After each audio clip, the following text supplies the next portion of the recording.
Hello everyone, कैसे हैं आप सभी स्टूडेंट। तो आज की इस वीडियो में मैं आप सभी बच्चों को semester third major paper 5 history का सिलेबस भी बता रहा हूं और आपके सिलेबस के अकॉर्डिंग हर यूनिट के 15 मार्क्स, 5 मार्क्स और 1 मार्क्स, ये तीनों ही सवाल जो पेपर पूछा जाता है 15 मार्क्स, 5 मार्क्स और 1 मार्क्स का, वो इंपॉर्टेंट क्वेश्चन भी आपको बता रहा हूँ। इसके बावजूद आप सभी बच्चों को हमारे चैनल के प्लेलिस्ट सेक्शन पे और भी हमारे चैनल पे वीडियोस आएंगे जिसपे जो सारा का सारा इंपॉर्टेंट क्वेश्चन का आंसर के साथ वीडियो आपको मिल जाएगा।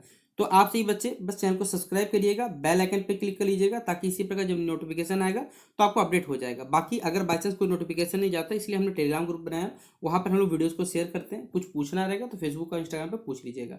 तो चलिए वक्त को बिना बर्बाद किए वीडियो को हम लोग शुरू करते हैं। देखिए सिलेबस मैं आपसे बच्चों बता रहा हूँ, क्योंकि आप लोग क्या करते हैं, बस पेपर आता है, एग्जामिनेशन यूट्यूब पर सर्च करते हैं, गलत चीज़ें देख लेते हैं जो सिलेबस के अकॉर्डिंग भी नहीं है। आपको सिलेबस अगर लगभग मालूम होगा तो आपको रफ आइडिया होगा कि आपके सिलेबस के हिसाब से है या नहीं। ठीक है, तो यूनिट 1 में आपको हुनों का जो आक्रमण था उसके क्या कारण थे, क्या इम्पैक्ट था, पढ़ना है।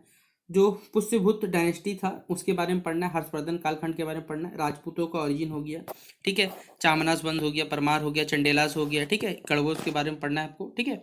फिर है ये बोला आपका अरब इन्वेजन के बारे में पढ़ना है। यूनिट 2 में नॉर्थ वेस्टर्न जो इंडियन डायनेस्टी, जिसमें Kashmir, Sindh, central Indian dynasty के बारे में पढ़ना है। नॉर्थ ईस्टर्न जो इंडियन डायनेस्टी है, पाला वंश हो गया, बंगाल हो गया, कलिंग हो गया। यूनिट 3 में चालुक्य वंश के बारे में पढ़ना है, ठीक है, पुलकेशिन के बारे में पढ़ना है, विक्रमादित्य के बारे में पढ़ना है, राष्ट्रकूटों के बारे में पढ़ना है। फिर है चोल वंश के बारे में पढ़ना पड़ेगा और पल्लव वंश के बारे में पढ़ना पड़ेगा, ठीक है। यूनिट 4 में आपको जो त्रिपिटक थे, त्रिपिटक का क्या काम था, राजपूतों का बेसिकली डाउनफॉल का क्या कारण था, इस्टेब्लिश जो मुस्लिम रूलर्स थे उनका बेसिकली भारत में क्यों आक्रमण हुआ, महमूद गजनवी के बारे में पढ़ना पड़ेगा आपको, महमूद गौरी के बारे में पढ़ना पड़ेगा। इस प्रकार से आपको पढ़ना पड़ेगा। तो टोटल 4 यूनिट से मिलके आपके सिलेबस को जो है यूनिवर्सिटी ने बेसिकली बनाया हुआ है। अब ये जो 4 यूनिट है, चारों यूनिट के इंपॉर्टेंट क्वेश्चन सबसे पहले बता रहा हूँ। आइए चलिए शुरू करते हैं। यूनिट 1 के 15 मार्क्स में जो लॉन्ग क्वेश्चन पेपर पूछे जाएंगे, ठीक है। हुना इन्वेजन मतलब हुनों का जो आक्रमण हुआ था उसके क्या कारण थे और इसके प्रभावों का विस्तृत विश्लेषण करें। पहला ही सवाल इंपॉर्टेंट है, इससे नोट डाउन कर लीजिएगा। यह सवाल 15 मार्क्स से नेरे से पूछा जा सकता है। दूसरा, हर्षवर्धन के जीवन, उपलब्धि एवं शासन। देखिए किसी राजा की आपको जीवन, उपलब्धियां, उसका प्रशासनिक जो क्षेत्र था उस पर कैसे कार्य करता था, ये सवाल एक पेपर में आता है। अब ये कौन सा आ सकता है, ये तो एग्जैक्ट बोलना मुश्किल है, लेकिन पढ़ना तो आपको सबके बारे में पड़ेगा, इसलिए हर्षवर्धन के बारे में जरूर पढ़िएगा। दूसरा देखिए, जो पुष्यभूत जो डायनेस्टी थी उसकी उत्पत्ति एवं जो विस्तार है उसके बारे में विवरण उन्होंने बोला है। फिर आप क्वेश्चन नंबर जो 4 है आप इसे छोड़ सकते हैं, ये उतना इंपॉर्टेंट नहीं है। लेकिन चामनास, परमरास और जो चंडेलास थे उनका बेसिकली ऐतिहासिक महत्व बताइए। भारत में जो अरब इन्वेजन हुआ था सिंध के क्षेत्रों पे, ठीक है, इसके क्या कारण थे, स्वरूप था और इसके क्या प्रभाव हुए थे, ये बताना। तो ये भी इंपॉर्टेंट सवाल है, इसको नोट डाउन करिएगा। अब इसमें 5 मार्क्स के खून आक्रमण के 2 कारण बताइए, हर्षवर्धन की धार्मिक नीति क्या थी, राजपूतों के अग्निकुलन सिद्धांत का संक्षेप वर्णन करने हो सकता है, ये इंपॉर्टेंट है। अरब आक्रमण का तत्कालिक प्रभाव क्या देखने को मिला, फिर ये वाला इंपॉर्टेंट 1 नंबर के लिए। फिर 6 नंबर वाला चंदेल वंश का एक प्रमुख शासक बताइए, ये भी 1 मार्क्स के लिए इंपॉर्टेंट है, ठीक है। यूनिट 1 का था। यूनिट 2 में आपको यहाँ पर जो जो इंपॉर्टेंट है वो करवा रहा हूँ कि कश्मीर और सिंध के जो उत्तर पश्चिमी जो राज्य थे उनके इतिहास का वर्णन करने बोला गया है कि कश्मीर और सिंध के जो उत्तर पश्चिमी राज्य थे उनका क्या इतिहास है बताइए। दूसरा है प्रतिहार जो वंश था या गुर्जर जो थे, गढ़वाल डायनेस्टी हो गए, चंडेलास हो गए, इनका जो तुलनात्मक अध्ययन करने बोला गया, ठीक है। ये भी सवाल इंपॉर्टेंट है क्योंकि इससे बहुत सारे बेसिक चीज क्लियर हो जाते हैं आपके, ठीक है। फिर है दूसरा हमारे पास है, दूसरा बोलिए माफ करिए, तीसरा क्वेश्चन है मध्य भारत के जो प्रमुख राजवंश थे उनका राजनीतिक और जो सांस्कृतिक योगदान था उनके बारे में बताने बोला गया है, ठीक है, कि मध्य भारत के जो मुख्य राजवंश है उनका क्या राजनीतिक और सांस्कृतिक योगदान है, ये बताइए। दूसरा, पाल वंश और जो सेना डायनेस्टी था या जो सेना वंश था उसका उदय और पतन का क्या कारण था, तो ये भी इंपॉर्टेंट है, इसे भी सवाल के लिस्ट में डालिएगा। अगला है, इसे आप छोड़ सकते हैं, ये मेरे हिसाब से उतना इंपॉर्टेंट है, आप इसे ड्रॉप आउट कर सकते हैं। लेकिन यहाँ पर 1 नंबर के सवाल में पाल वंश का संस्थापक कौन था, सेन वंश की एक उपलब्धि लिखी, 1-1 मार्क्स में आ सकता है। प्रतिहार वंश का प्रमुख शासक कौन था, कामरूप कहाँ स्थित है, और सिंध के जो शासक दाहिर है उनके बारे में बताइए। ये सवाल आपको सिलेबस के अकॉर्डिंग काम भी आएगा, तो इसको पढ़ लीजिएगा जरूर, ठीक है। ये बाकी एमसीक्यू ये काम में आएगा। यूनिट 3 का इंपॉर्टेंट क्वेश्चन में सबसे पहला ही सवाल इंपॉर्टेंट है, चालुक्य जो वंश था उसके उदय और प्रारंभिक इतिहास का वर्णन करने बोला गया, ठीक है। ये पहला ही जो सवाल है वो इंपॉर्टेंट रख लीजिएगा आप लोग। दूसरा सवाल है, पुलकेशिन जो द्वितीय है उनका प्लेज, हम बोला ना एक राजा का देखिए आपको जरूर आएगा, किसी राजा का भी हो सकता है, पहले हमने बोल दिया। दूसरा, राष्ट्रकूट जो वंश थे उनके उदय और सांस्कृतिक जो योगदान है उनका वर्णन करने बोला जा सकता है, ठीक है। तो ये सवाल भी इंपॉर्टेंट है। दूसरा, अमर घोष जो प्रथम थे उनकी जीवन एवं उपलब्धि, ये मेरे हिसाब से इंपॉर्टेंट नहीं है। देखिए जो मुझे लगेगा मैं आपको खुद बता दूंगा, जैसे पुलकेशिन के बारे में बताया हमने, हर्षवर्धन के बारे में बोला, ये मेरे हिसाब से इंपॉर्टेंट नहीं है, क्योंकि पेपर में आज तक कभी इससे जुड़े हुए सवाल नहीं देखने को मिले, ठीक है। इसलिए हम इस क्वेश्चन को अगर ड्रॉप आउट करना चाहे कर सकते हैं।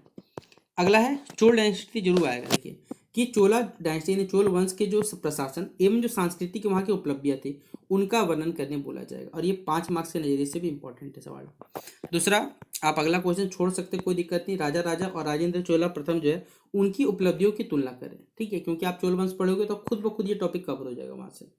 फिर है पल्लव डायनेस्टी, जो पल्लव वंश था बेसिकली, उनके शासनकाल में दक्षिण भारत के आर्यकरण की जो प्रक्रिया उनको स्पष्ट करने बोला है, और ये इंपॉर्टेंट सवाल है, इस सवाल को VVI कर लीजिए आप लोग सभी छात्र छात्र हैं, ठीक है।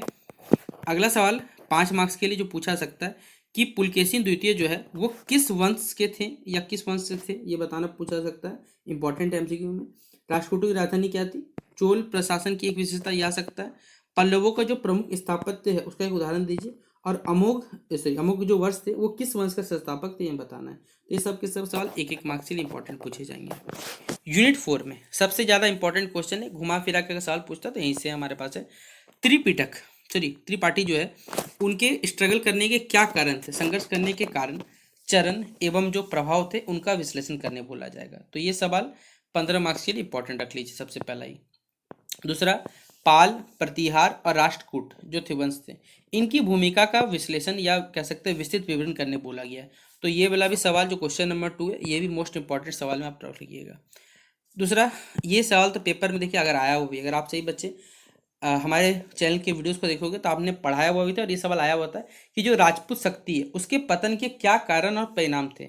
ये सवाल 5 नंबर में पूछा गया वो सवाल है, ठीक है। तो ये सवाल आएगा, और सवाल आया हुआ था महमूद गजनवी से, ठीक है, एक तुर्क आक्रमणकारी जिसने आक्रमण किया भारत पे, इसके आक्रमणों का मूल्यांकन करने बोला गया है। फिर है महमूद गौरी, ठीक है, या मोहम्मद गौरी जिसे आप कहते हैं, इसके आक्रमण के क्या कारण थे और इससे क्या प्रभाव पड़ा हमारे देश की राजनीति में, संस्कृति में, ये इसका विश्लेषण करने बोला जा सकता है। तो ये सवाल भी, ये दोनों सवाल में से सवाल आएगा, MCQ टॉपिक से जरूर आएगा, इस सवाल से देखिएगा आप लोग। अब अगला 5 मार्क्स का जो सवाल है, पहले त्रिपक्षीय जो संघर्ष है वो किनके बीच में हुआ था, ठीक है, ये बताना है। आप पढ़िएगा कन्नौज के बारे में, हमने कन्नौज के बारे में आप सभी बच्चों के लिए वीडियो बनाया हुआ, चिंता मत करिए। कन्नौज के क्षेत्र के बारे में पढ़ाएंगे तो आप लोग खुद पढ़िएगा त्रिपक्षीय संघर्ष के बारे में। इसलिए हम लोग आप सभी बच्चों को बोलते हैं कि आप प्ले सेक्शन पे देखिए जो वीडियोस अवेलेबल है ना, वो प्रीवियस ईयर के जरूर है लेकिन आपके सिलेबस सेम था, इसलिए आप सभी बच्चों वीडियो को देखिए और मस्त से पढ़ लीजिए। आपको कुछ भी एक्स्ट्रा पढ़ने की आवश्यकता नहीं पड़ेगी, आप बस वीडियो को सुनिए, आंसर को समझिए और जाके लिख के आइए बस, ठीक है। फिर है महमूद गजनी भारत में कितनी बार आक्रमण किया, ये तो कमेंट बॉक्स में आप लोग बताइएगा। तराइन का पहला युद्ध और दूसरा युद्ध, जिसमें तराइन का पहला युद्ध में हार चुका था, ठीक है, गजनबी, दूसरा बार में जीत गया था गलती से। मोहम्मद गौरी की जो एक उपलब्धि, भैया कोई उपलब्धि नहीं मानते हम लोग को, ठीक है। और राजपूतों की जो पराजय थी, ठीक है, उनके पराजय के क्या कारण था ये आपको बताना पूछा जाएगा, ठीक है। तो ये था आप सही बच्चों के लिए जो मेजर पेपर 5 जो है हिस्ट्री का, ये सारा का सारा इंपॉर्टेंट क्वेश्चन, चाहे 15 मार्क्स का चाहे 5 मार्क्स का आपका, ये हमने बता दिया, और कुछ 1 मार्क्स के क्वेश्चन इंपॉर्टेंट बता दिए। अब आप सभी बच्चों को ये वीडियो कैसा लगा आप लोग कमेंट बॉक्स में अपने विचार बताइएगा, और इसके बाद आप सभी बच्चों को कौन सा माइनर पेपर पढ़ना है ये भी कमेंट बॉक्स में बता दीजिएगा, ताकि उसी के अकॉर्डिंग हम लोग आप सभी बच्चों को प्रिपरेशन जो माइनर पेपर का वो भी करवा देंगे।